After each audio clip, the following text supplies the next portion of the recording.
I'd always been writing, but I always wrote poetry. I had never actually written much prose at all until I wrote Smashed. But I sort of, when I was 23 and quitting drinking, became really preoccupied with this old memory I hadn't thought about in ages, which was this night I had my stomach pumped when I was 16. And when I sat down to write about it, it came out as prose.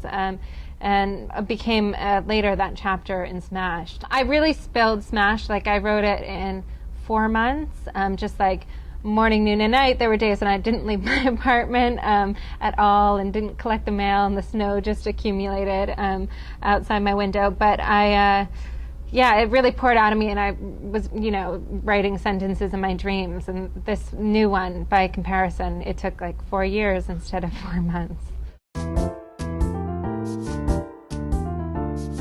I felt just like 14 years old again when I quit drinking. Just no idea how to interact with people without alcohol, no idea how to bond with them, and of course no idea how to really emote. So to suddenly have to talk about these really personal things that I'd written, sometimes under the bright lights of a TV crew on me, it was kind of horrifying. I've always felt like there's like a shorter distance between my brain and my typing fingers than between my brain and my mouth sometimes. And I think I'm much more likely to get really inhibited in person as opposed to on the page, which was exactly the thing I had to confront when I was writing Furry. When I started writing it, I thought it was going to be this journalistic book of essays about how Americans feel about anger and what their remedies for it was. And once I realized, of course, it's probably obvious to anyone else, that I'd glommed onto the topic because I was so uncomfortable with anger myself, and because I had such a backlog that went back to my childhood, I was terrified to really reveal that to a reader and put it on the page. I didn't know if I'd be able to maintain their empathy.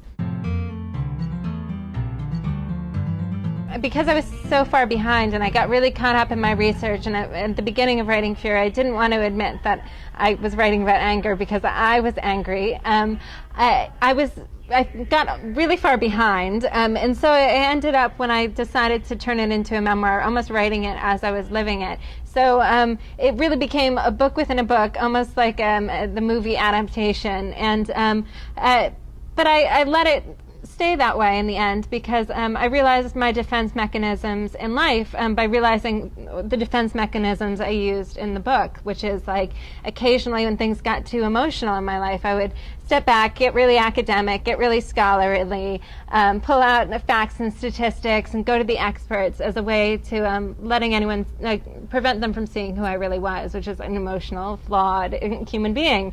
And so I begin the book doing that, and halfway through I sort of have to step back and drop that shield and really let people in.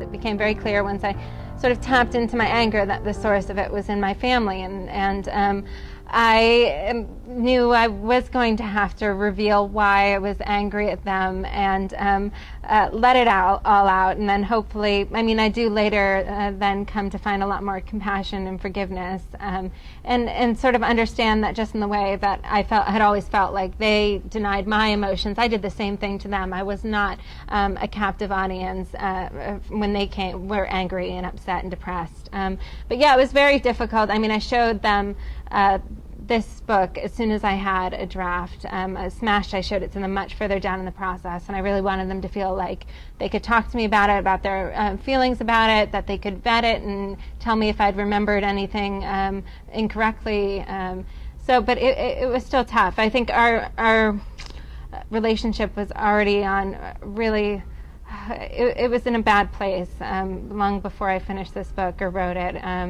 And so, we're still rebuilding, but the past few years have been hard. I think you have to really live in denial, write it as if it's for yourself. If there's something that is much too personal, too much of an overshare and not crucial to the story, you can always strike it out later in subsequent drafts. If you have a real problem where you think family problems, say, you can always choose a pen name later if that helps.